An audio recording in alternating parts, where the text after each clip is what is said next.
É impressionante como propaganda funciona. E é impressionante como propaganda funciona bem.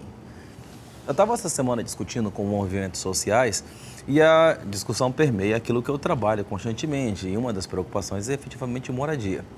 E é interessante como está entronizado, está dentro da cabeça das pessoas que a solução para a moradia não é outra que não seja casa própria. Bom, temos que voltar a falar sobre isso.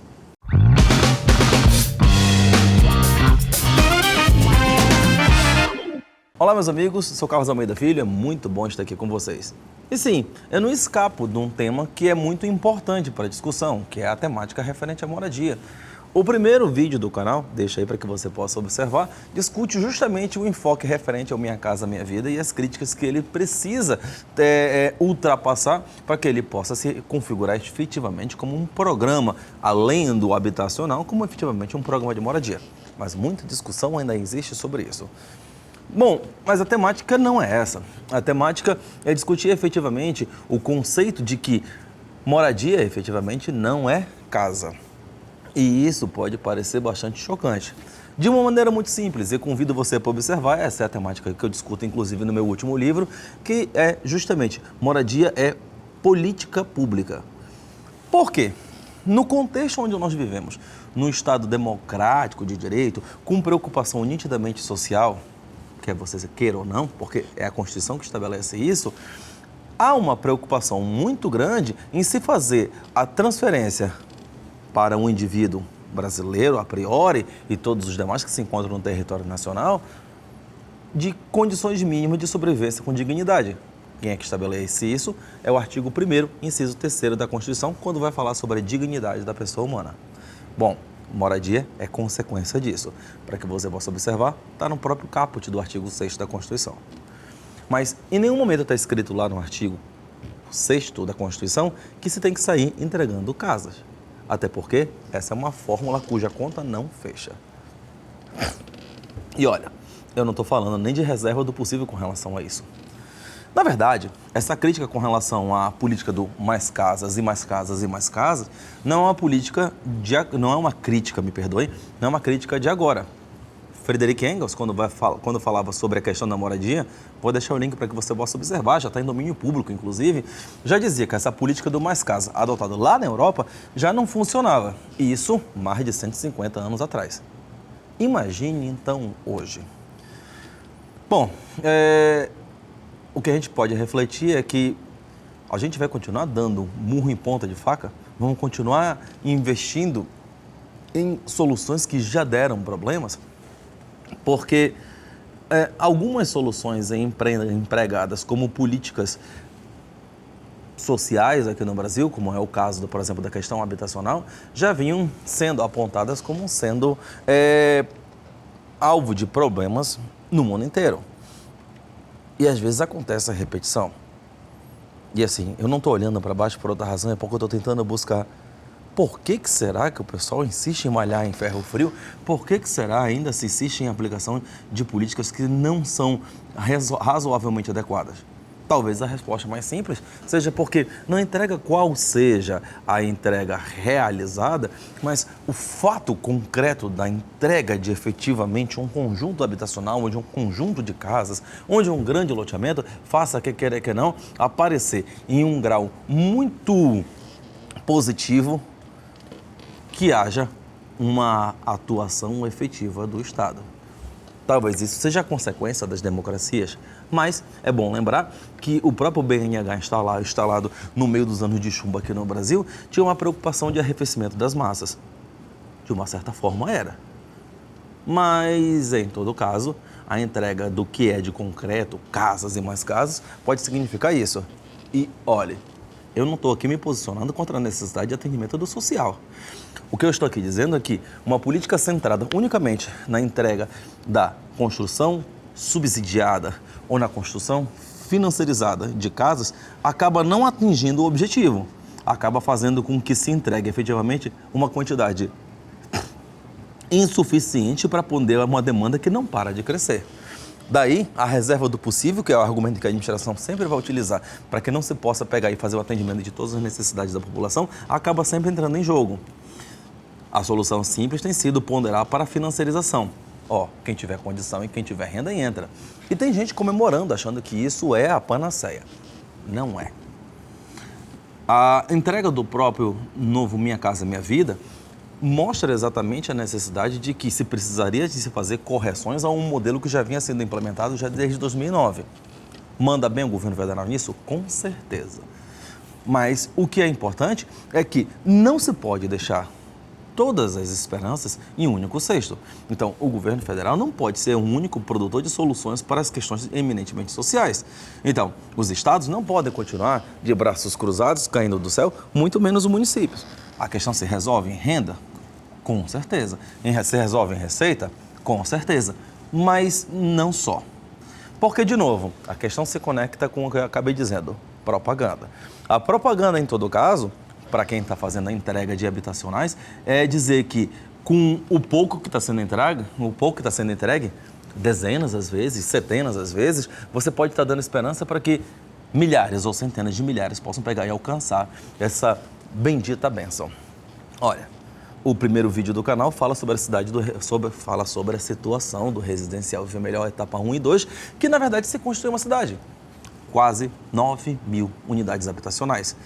E os problemas que eram envolventes à situação da moradia, ao invés de melhorarem, acabaram piorando ou criando novos outros.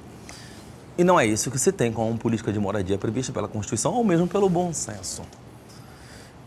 Na verdade, a propaganda toda já começa com um erro, porque a compreensão de que a política de moradia deve nascer através de uma política de entrega de casas e casas subsidiadas já é o grande problema. A solução é um tanto quanto mais atrás. A solução é aquela que o Suplicy já pensou, já bem lá atrás, e vem lutando de forma muito perseverante para que seja implementada. E que a Defensoria Pública da União buscou judicializar para que houvesse a necessidade de seu cumprimento. Porque a grande preocupação com relação à moradia, antes de ser um teto, é segurança. Tanto a segurança que ele lhe oferece de forma efetiva, quanto segurança jurídica, ou mesmo segurança contra o externo. Mas, efetivamente, a grande segurança que se espera é a segurança de haver, para você ou para a sua família, a garantia de que você vai ter algo que seja seu. Mas seu não quer dizer efetivamente propriedade. Vamos deixar isso para daqui a pouquinho. Mas a segurança de você não ter suprimido ou ter suprimida a proteção necessária para a manutenção de sua família. O que isso significa? Segurança com relação à manutenção no local, para que você possa pegar e ter condições de permanência sem remoções surpresas. E aí o Brasil tem sido pródigo em remoções coletivas, aqui nós temos diversas. E em especial a necessidade que se tem de se ter garantia de manutenção dentro de um próprio sistema que exige gastos permanentes com moradia. Seja com contas d'água, seja com contas de luz, seja com transporte, seja com a própria manutenção inerente da própria residência, com os reparos, condomínios, etc. Casa mesmo é uma fonte de despesa. Então, se o básico não é entregue, você não consegue entregar segurança. Então, Eduardo Suplicy já fala da necessidade de se implementar a renda básica de cidadania. E esse é um conceito que algumas pessoas entendem como sendo extraordinário, mas é algo que já vem sendo discutido como sendo algo absolutamente contemporâneo. Por quê? Para uma pessoa carente que se entrega uma moradia, que tem a necessidade de se fazer manutenção e os custos inerentes à própria vivência, a moradia entrega, não interessa qual seja a circunstância, ela acaba se tornando um grande peso, fazendo com que aconteça a grande evasão, ou o grande êxodo, ou a grande alienação que acontece em todos os programas habitacionais, mostrando que acaba acontecendo no habitacional realizado da forma tradicional um grande fracasso. Porque, de novo, enquanto se tem a preocupação em se construir casas, a preocupação está correndo ao largo de quem se deveria preocupar, ou seja, quem e não o quê. Hoje, sem exceção, os residenciais são a prova de que as propagandas de governo ou as políticas governamentais, não interessa qual seja, elas estão muito mais preocupadas em mostrar aquelas casinhas de Lego que foram montadas no início do lançamento e pouco se preocupando com o que acontece com elas depois. E aí eu estou falando do prédio em si. A grande preocupação não é com os prédios, ou com as casas, ou com os residenciais. A grande preocupação é para quem eu vou destinar isso.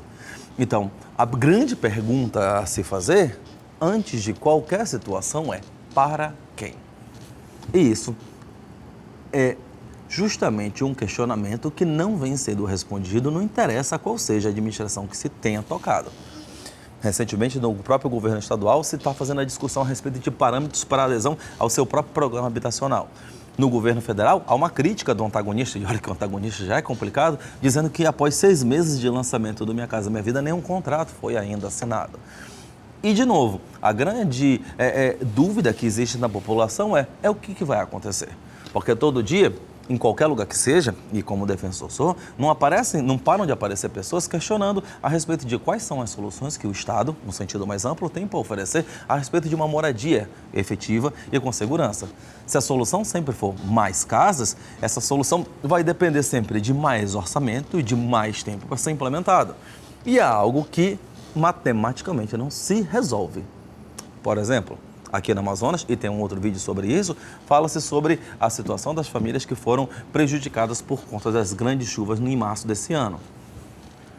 Se a solução for a implementação de construções, isso vai depender de orçamento. E pelo procedimento orçamentário natural, isso vai depender de orçamento planejado no ano de 2023 para ser executado ao longo de 2024. Dependendo de procedimentos licitatórios que são demorados, tortuosos e sujeitos a tudo quanto é tipo de controle.